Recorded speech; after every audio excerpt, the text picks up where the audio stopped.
കർമ്മ is boomerang. B J P തേച്ച് കോൺഗ്രസിലേക്ക് ഓടിക്കയറിയ സന്ദീപ് വാര്യർക്ക് കോൺഗ്രസിൽ നിന്ന് തന്നെ സർജിക്കൽ സ്ട്രൈക്ക്. അതായത് എന്തൊക്കെയോ കൊടുക്കാമെന്ന് പറഞ്ഞ് വിളിച്ചു വരുത്തിയിട്ട് അവസാനം ചോറില്ല എന്ന് പറയുന്ന അവസ്ഥ. സന്ദീപ് ഇപ്പോൾ എന്ത് ചെയ്യണമെന്നറിയാതെ ഇടയ്ക്കിടയ്ക്ക് ഞാനിവിടെ ജീവിച്ചിരിപ്പുണ്ട് എന്ന് അറിയിക്കാനായി ബി ജെ പിക്കെതിരെയും ബി ജെ പി നന്നാവാനുമൊക്കെ കുറച്ച് ഫേസ്ബുക്ക് പോസ്റ്റുമായൊക്കെ രംഗത്തെത്താറുണ്ട്. പക്ഷേ പറഞ്ഞതൊന്നും ഇവിടെ കിട്ടിയില്ലേ എന്നുള്ള മുറവിളി കൂടുകയാണ്. എന്ത് തോന്നുന്നു സന്ദീപിൻ്റെ ഈ അവസ്ഥയെക്കുറിച്ച് ഓർത്ത്? സന്ദീപ് വാര്യർ ബി ജെ പിയുടെ ഒരു മികച്ച നേതാവായിരുന്നു എന്ന കാര്യത്തിൽ യാതൊരു സംശയവുമില്ല. വളരെ കൃത്യമായി കാര്യങ്ങൾ പറയാനും കാര്യങ്ങൾ അവതരിപ്പിക്കാനും ചാനൽ ചർച്ചകളിലൂടെ അണികളെ ആവേശം കൊള്ളിക്കാനും പറ്റുന്നൊരു നേതാവ്. അതിനപ്പുറത്തേക്ക് ബി ജെ പിയുടെ പ്രവർത്തകർക്കൊപ്പം പല കാര്യങ്ങളിലും ചേർന്ന് നിന്നിരുന്ന നേതാവ് കൂടിയാണ് സന്ദീപ് വാര്യർ. അദ്ദേഹം ബി ജെ പിയിൽ നിന്ന് പുറത്തേക്ക് പോകേണ്ട അവസ്ഥ എങ്ങനെ ഉണ്ടാക്കി എന്നുള്ളതിനെ പറ്റി നമ്മൾ വിശദമായി ഇവിടെ ചർച്ച ചെയ്ത കാര്യങ്ങളാണ്. കെ സുരേന്ദ്രൻ പറഞ്ഞ കാര്യങ്ങളും എൻ രാധാകൃഷ്ണൻ പറഞ്ഞ കാര്യങ്ങളും പ്രകാശ് ജാവ്ദേക്കർ പറഞ്ഞ കാര്യങ്ങളും ഒക്കെ നമ്മൾ കൃത്യമായി ഇവിടെ ചർച്ച ചെയ്തതാണ്. എൻ്റെ അഭിപ്രായം ഈ കാര്യത്തിൽ പറയുകയാണെങ്കിൽ കോൺഗ്രസിലേക്ക് സന്ദീപ് വാര്യർ പോകുന്നു. അതുമായി ബന്ധപ്പെട്ട് മുസ്ലിം ലീഗിൻ്റെ നേതാക്കന്മാരെ കാണുന്നു, മുസ്ലിം ലീഗുമായിട്ട് നല്ല ബന്ധം സൃഷ്ടിക്കുന്നു. സന്ദീപ് വാര്യരുമായി പലതരത്തിലുള്ള പരിപാടികൾ, അതായത് പല പ്രോഗ്രാംസിനും പിന്നെ ഈ പറയുന്ന മുസ്ലിം ലീഗിൻ്റെ പിന്നെ ഗൾഫ് സംഘടന KMCC പോലുള്ള സംഘടനകൾ സന്ദീപ് വാര്യരെ ക്ഷണിക്കുന്നുണ്ട്. അദ്ദേഹം പോകുന്നുണ്ട്, കോൺഗ്രസിൽ പ്രവർത്തിക്കുന്നുണ്ട്. മാതൃഭൂമി പോലുള്ള ചാനലുകളിൽ കോൺഗ്രസിന് വേണ്ടിയിട്ട് ചർച്ചയ്ക്ക് വരെ സന്ദീപ് വാര്യരെ വിളിച്ചിട്ടുണ്ട് എന്നാണ് ഞാൻ മനസ്സിലാക്കുന്നത്. പക്ഷേ നമ്മളൊരു സ്ഥലത്തേക്ക് പോയാൽ ഉടനടി ഒരു സ്ഥാനം, ഇപ്പോൾ CPM പോലുള്ള ഒരു പാർട്ടിയിൽ പോലും വളരെ കേഡർ പാർട്ടിയാണ്. അതുകൊണ്ട് തന്നെ ഒരു കോൺഗ്രസിൽ നിന്ന് ഒരാൾ പോയി അയാൾക്കൊരു സ്ഥാനം കൊടുക്കുമ്പോൾ വലിയ ഒച്ചപ്പാടും ബഹളമൊന്നും ഉണ്ടാവില്ല, അത് അവരിൽ തന്നെ ഒതുങ്ങും. പക്ഷേ കോൺഗ്രസിനകത്തേക്ക് ഒരാൾ മറ്റൊരു പാർട്ടിയിൽ നിന്ന് ചെന്ന് കയറുമ്പോൾ കാലങ്ങളായി മണ്ഡലം പ്രസിഡന്റുമാർ പോലും ആവാതെ ഇരിക്കുന്ന ഒരുപാട് ആളുകളുണ്ട്. അപ്പോൾ അത്തരക്കാർക്ക് വലിയ പ്രശ്നങ്ങൾ വരും. പിന്നെ ഇവിടെ സന്ദീപ് വാര്യർക്കെതിരെ ഈ പറയുന്ന ചില പ്രതിഷേധങ്ങളൊക്കെ ഉയർത്തിയത് ഈ എല്ലും തോലുമായി നിൽക്കുന്ന കുറേ നേതാക്കന്മാരാണ് എന്നുള്ളതാണ് എന്നെ അത്ഭുതപ്പെടുത്തിയത്. കാരണം കിട്ടാവുന്നതിൻ്റെ മാക്സിമം കിട്ടി നിൽക്കുന്ന കുറേ നേതാക്കന്മാർ ഇദ്ദേഹത്തിനെതിരെ പറഞ്ഞിട്ടുണ്ട്. പക്ഷേ പല സമയത്തും കോൺഗ്രസ് പാർട്ടിക്കകത്തും അതുപോലെ തന്നെ BJPക്കകത്തുമൊക്കെ പല കോൺഗ്രസ് നേതാക്കന്മാരെയും ചാടിച്ചുകൊണ്ട് തന്നെയാണ് BJP ഇപ്പോൾ ആസാമിൽ ഹിമന്ത ബിശ്വ ശർമ്മ എന്ന് പറയുന്ന കരുത്തനായ മുഖ്യമന്ത്രിയെ നേടാനും ആസാം നിലനിർത്താനും BJPക്ക് സാധിച്ചത് കോൺഗ്രസിൽ നിന്നൊരു നേതാവിനെ ചാടിച്ചത് കൊണ്ടാണ്. ആ ചാട്ടം കൃത്യമായ രീതിയിലേക്ക് അദ്ദേഹത്തെ ഉപയോഗപ്പെടുത്താനും ഒരു നല്ല നേതാവിനെ ഉണ്ടാക്കിയെടുക്കാനും ആസാം ഇതുവരെ കാണാത്ത രീതിയിലേക്ക് അവിടെ ഭരണത്തെ കൊണ്ടുപോകാനും BJPക്ക് സാധിച്ചു. അവിടെ ഭരണം രണ്ട് ടേം നിലനിർത്തിയില്ലേ BJP.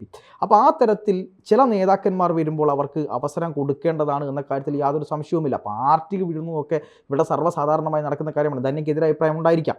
പക്ഷേ എൻ്റെ കാര്യത്തിൽ ഞാൻ പറയുന്നത് സന്ദീപ് വാര്യരുമായി ബന്ധപ്പെട്ട് ഞാൻ മനസ്സിലാക്കുന്ന അനുസരിച്ച് കോൺഗ്രസിൻ്റെ സംഘടനാ തിരഞ്ഞെടുപ്പ് വരാൻ പോകുന്നതാണ്.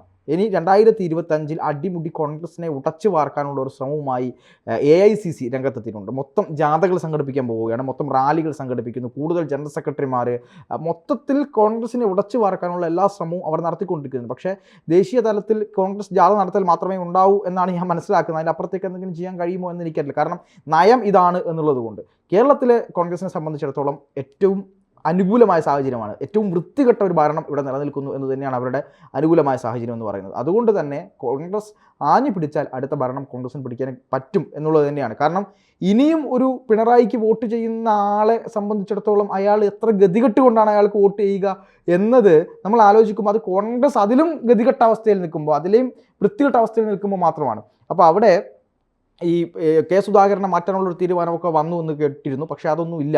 സുധാകരൻ തന്നെ ഒരു ടേം കൂടി തുടരട്ടെ, നിയമസഭാ തെരഞ്ഞെടുപ്പ് അദ്ദേഹം തുടരട്ടെ എന്ന നിലപാടാണ് ഇപ്പോൾ കോൺഗ്രസ് സ്വീകരിക്കുന്നത്. അതുകൊണ്ട് തന്നെ ആ ഒരു കോൺഗ്രസിൻ്റെ പുനഃസംഘടന വരുന്ന സമയത്ത് കൃത്യമായും സന്ദീപ് വാര്യർക്ക് ജനറൽ സെക്രട്ടറി സ്ഥാനം കൊടുക്കുമെന്നും അതോടൊപ്പം തന്നെ അടുത്ത നിയമസഭാ തെരഞ്ഞെടുപ്പിൽ അദ്ദേഹത്തിന് ഒരു സ്ഥാനം, ഒരു MLA സീറ്റ്, അദ്ദേഹത്തിന് നിയമസഭയിലേക്ക് മത്സരിക്കാനുള്ള സീറ്റ് കൊടുക്കും. അതല്ലെങ്കിൽ ഒരു രാജ്യസഭാ സ്ഥാനാർത്ഥിത്വം അല്ലെങ്കിൽ ഒരു രാജ്യസഭാ MP എന്നുള്ള നിലയിൽ കോൺഗ്രസ് പരിഗണിക്കുമെന്ന് തന്നെയാണ് ഞാൻ വിശ്വസിക്കുന്നത്. പക്ഷേ അത് പെട്ടെന്ന് ചെയ്യാത്തത് കോൺഗ്രസ് എന്ന് പറഞ്ഞാൽ ഞാൻ പറഞ്ഞില്ലേ, CPM പോലെയോ BJP പോലെയുള്ള ഒരു പ്രസ്ഥാനമല്ല കോൺഗ്രസ് എന്ന് പറയുന്നത്. പൊട്ടിത്തെറികളും ഒരു പൊട്ടിത്തെറി ഉണ്ടായാൽ അതിൻ്റെ ആഴങ്ങൾ എത്രമാത്രമാണെന്ന് നമുക്ക് പോലും പറയാൻ പറ്റില്ല എന്നുള്ളതാണ് അതിൻ്റെ അവസ്ഥ. സ്ഥാനമോഹികളും അധികാരം മോഹികളും ഒക്കെ അത്രയേറെ കത്തി നിൽക്കുന്ന ഒരു പ്രസ്ഥാനമാണ് കോൺഗ്രസ്. ഈ തവണ കൂടി അധികാരം കിട്ടിയില്ലെങ്കിൽ കേരളത്തിൽ നിന്ന് ഒലിച്ചു പോകുന്ന ഒരു പ്രസ്ഥാനം.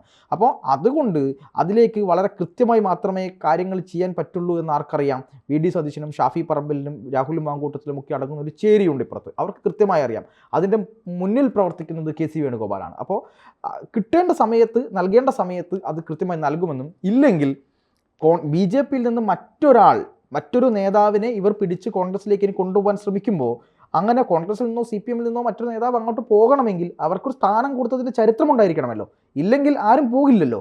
ആ ഒരു പ്രശ്നം കൂടെ കോൺഗ്രസിനകത്ത് നിൽക്കുന്നുണ്ട് എന്നും, പിന്നെ സന്ദീപ് വാര്യർ പോകുമ്പോൾ ഒന്നും കാണാതെ അല്ലെങ്കിൽ ഒന്നും പിന്നെ ഒരു ഉറപ്പിൻ്റെ അടിസ്ഥാനത്തിലല്ലാതെ സന്ദീപ് വാര്യർ പോകുമെന്ന് ഞാൻ വിശ്വസിക്കുന്നില്ല. കാരണം അദ്ദേഹത്തിന് അത്രമേൽ വലിയൊരു ബുദ്ധിമുട്ട് BJP-ക്കകത്ത് അനുഭവിച്ചിട്ടുണ്ട്. അതുകൊണ്ട് തന്നെയാണ് പോയതെന്ന് വിശ്വസിക്കുന്ന ഒരാളാണ് ഞാൻ.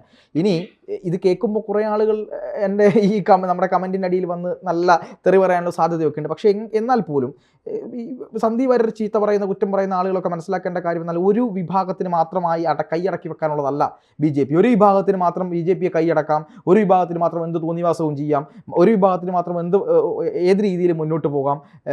ഇതൊക്കെ നിൽക്കുമ്പോൾ മറ്റുള്ള ആളുകളെ പരിഗണിക്കാതെ അടിച്ചു താഴ്ത്തിയും അവരെ കേസിന് പോലും സഹായിക്കുന്ന ആളുകളെ ഇല്ല, ഒരു തരത്തിലും സഹായിക്കാതെയും ഇരിക്കുക ചെയ്യുന്ന ഒരു പ്രസ്ഥാനമാണ് BJP. ആ തരത്തിൽ ഒരുപാട് ആളുകൾക്ക് അമർഷമുണ്ട്. പുതിയ യുവനിരയിലെ ആളുകൾക്കൊക്കെ തന്നെ ഈ BJP-ക്കകത്ത് അമർഷമുണ്ട് തന്നെയാണ് ഞാൻ മനസ്സിലാക്കുന്നത്. പക്ഷേ അത് പുറത്തു പറയാൻ അവർക്ക് സാധിക്കില്ല എന്നതുകൊണ്ടും പല BJP-യുടെ നേതാക്കന്മാരോട് സംസാരിക്കുമ്പോൾ അവരുടെയൊക്കെ എതിർപ്പ് നമുക്ക് പേഴ്സണലായി മനസ്സിലാവുന്നുണ്ട്. അപ്പോൾ കേരളത്തിലെ BJP-യെ തന്നെ എങ്ങോട്ടാണ് പോകുന്നതെന്ന് അറിയാത്തൊരു സാഹചര്യത്തിൽ സന്ദീപ് വാര്യർ ചെയ്തതൊരു ശരിയല്ല എന്ന നിലപാടൊന്നും എനിക്കില്ല. പക്ഷേ ഞാൻ എൻ്റെ വിയോജിപ്പ് ഞാൻ അന്ന് തന്നെ പറഞ്ഞിട്ടുണ്ട്, അദ്ദേഹം പറഞ്ഞ ചില കാര്യങ്ങളോട്. അപ്പോൾ എന്തു തന്നെയായാലും സന്ദീപ് വാര്യരെ കോൺഗ്രസ് പരിഗണിക്കും. അത് വളരെ വൈകാതെ അത് ഉണ്ടാവും. ഈ തദ്ദേശ ഇലക്ഷന് മുമ്പ് ആ പരിഗണന ഉണ്ടാവും എന്ന് തന്നെയാണ് ഞാൻ വിശ്വസിക്കുന്നത്. പാർത്ഥൻ പറഞ്ഞ കുറേ കാര്യങ്ങളോട് ഞാൻ യോജിക്കുന്നു. BJP എന്ന് പറയുന്നത് ആരുടെയും തറവാട്ട് സ്വത്തൊന്നുമല്ല. ആർക്കും കൈയടക്കി വെക്കേണ്ട ഒരു ഒരു പാർട്ടിയുമല്ല BJP. അവിടെ അണികൾക്ക് അണികളുടേതായ സ്ഥാനം കൊടുക്കണം, പ്രവർത്തകർക്ക് പ്രവർത്തകരുടേതായ സ്ഥാനം കൊടുക്കണം. കാരണം പ്രവർത്തകരാണ് എല്ലാ പാർട്ടിയുടെയും ശക്തി എന്ന് പറയുന്നത്. നമുക്കറിയാം, ശോഭാ സുരേന്ദ്രൻ പാർട്ടിയുടെ ഏറ്റവും ശക്തയായ ഒരു വനിതാ നേതാവാണ് ശോഭാ സുരേന്ദ്രൻ. ശോഭാ സുരേന്ദ്രനെ ഒരുപക്ഷെ അടിച്ചമർത്തിയതുപോലെ കേരളത്തിലെ BJP ഇന്ത്യയിലെ മറ്റൊരു സംസ്ഥാനത്തും ഒരു നേതാക്കളെയും അടിച്ചമർത്തിയിട്ടില്ല. കാരണം അത്രയും കരുത്തുറ്റ ശക്തയായ ഒരു പ്രസംഗത്തിലൂടെ തന്നെ ആയിരങ്ങളെ പാർട്ടിയിലേക്ക് ആകർഷിക്കാൻ കഴിവുള്ള ഒരു നേതാവാണ് ശോഭാ സുരേന്ദ്രൻ. ആ ശോഭാ സുരേന്ദ്രനെ പാർട്ടി അടിച്ചൊതുക്കിയതുപോലെ മറ്റാരെയും പാർട്ടി അടിച്ചൊതുക്കിയിട്ടില്ല എന്നുള്ളതാണ്. ശോഭാ സുരേന്ദ്രൻ എനിക്ക് തോന്നുന്നു എല്ലാ പാർട്ടിയിൽ നിന്നും ചിലപ്പോൾ ഓഫറുകൾ വന്നിട്ടുണ്ടാകാം. നമ്മളൊരു പ്രസ്ഥാനത്തിൽ വിശ്വസിച്ച് നിൽക്കുമ്പോൾ, അതിന്റെ ആശയങ്ങളും അതിന്റെ പ്രത്യയശാസ്ത്രങ്ങളും വിശ്വസിച്ച് നിൽക്കുമ്പോൾ, അതിൽ വിശ്വസിക്കുമ്പോൾ നമുക്ക് സ്ഥാനമാനങ്ങൾക്കപ്പുറം നമ്മുടെ പാർട്ടിയാണ് നമുക്കെല്ലാം എന്ന് പറഞ്ഞുകൊണ്ട് വിശ്വസിച്ച് നിൽക്കുമ്പോൾ നമ്മൾ ഒരിക്കലും മറ്റ് പാർട്ടിയുടെ സ്ഥാനമാനങ്ങളോ മറ്റു പാർട്ടികളെ മോഹിച്ചോ പോകില്ല എന്നുള്ളതാണ്. അത്തരത്തിൽ പാർട്ടിയെ വിശ്വസിക്കാത്ത, പാർട്ടിയെ സ്നേഹിക്കാത്ത, സ്ഥാനമാനങ്ങൾക്ക് വേണ്ടി മാത്രം പാർട്ടിയെ ഒരു അവശ്യ ഘടകമായി കണ്ട ഒരാളാണ് സന്ദീപ് വാര്യർ. സന്ദീപ് വാര്യർക്ക് പാർട്ടി കുറെ ഇമേജ് കൊടുത്തു. ചാനൽ ചർച്ചകളിലെ BJP-യുടെ വക്താവ് എന്ന രീതിയിലുമൊക്കെ സന്ദീപ് വാര്യർ അറിഞ്ഞു തുടങ്ങിയത് പാർട്ടിയിൽ നിന്ന് തന്നെയാണ്. അതിലൊരു മാറ്റവുമില്ല.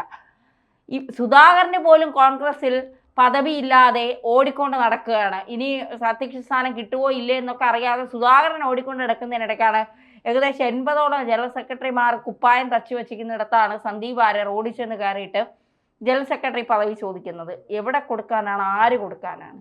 ഇപ്പോൾ സന്ദീപ് വാര്യർക്ക് തീർച്ചയായിട്ടും കിട്ടിയത് 8ന്റെ പണിയെന്നാണ് എനിക്ക് തോന്നുന്നത്. BJP-യിൽ നിന്നാൽ സന്ദീപ് വാര്യരുടെ സംസ്ഥാന അധ്യക്ഷനാക്കാം എന്നൊന്നും അല്ല ഞാൻ പറയുന്നത്. BJP സന്ദീപ് വാര്യർക്ക് വാരിക്കോരി എന്തെങ്കിലും കൊടുക്കുമെന്നല്ല പറയുന്നത്. സന്ദീപ് വാര്യരെ പിടിച്ചു നിർത്തേണ്ട ഒരു കടമ BJP-ക്ക് ഉണ്ടായിരുന്നു. കാരണം BJP-യുടെ സുരേന്ദ്രനേക്കാൾ മുകളിൽ നിൽക്കുന്ന മുഖമായിരുന്നു BJP-യിൽ സന്ദീപ് വാര്യർ എന്ന് പറയുന്നത്. അത് സുരേന്ദ്രന് മനസ്സിലാക്കാൻ പറ്റാത്തത് കൊണ്ടാണ് ഇന്ന് BJP-ക്കെതിരായ ചാനൽ ചർച്ചകളിൽ ഇരുന്ന് സന്ദീപ് വാര്യർ ഘോരഘോരമായി വാദിക്കുന്നത്. അപ്പോൾ ആദ്യം അടിച്ചുപണി നടത്തേണ്ടത് എവിടെയാണ് എന്നുള്ളത് പാർട്ടി തീരുമാനിക്കുക. അല്ലാതെ വ്യക്തി സ്നേഹം വച്ച പാർട്ടി ഇനിയും കേരളത്തിൽ മുന്നോട്ട് പോയാൽ ഒരു കാലത്തും കേരളത്തിൽ BJP പച്ച പിടിക്കില്ല. 30 പോയിട്ട് ഒരു 3 സീറ്റെങ്കിലും കേരളത്തിൽ കിട്ടിയാൽ അത് ബമ്പറാണെന്ന് കൂട്ടിയാൽ മതി. അതുപോലും കിട്ടാൻ വഴിയില്ല. കാരണം സുരേന്ദ്രനെതിരെ ആരും മിണ്ടിയിട്ടും കാര്യമില്ല. ഇനി 5 വർഷത്തേക്ക് സുരേന്ദ്രന് വീണ്ടും പദവി കൊടുത്തിട്ടുണ്ട്. അപ്പോൾ അഴിച്ചു പണിയേണ്ടത് എവിടെയാണ് എന്ന് ചിന്തിച്ച് അവിടെ അഴിച്ചു പണിയുക തന്നെ വേണം. അവിടെ അതിനൊരു തുടക്കം സന്ദീപ് വാര്യർ ആയിട്ടുണ്ട് എങ്കിൽ അവിടെ നിന്ന് തന്നെ നിങ്ങൾ തുടങ്ങുകയും വേണം.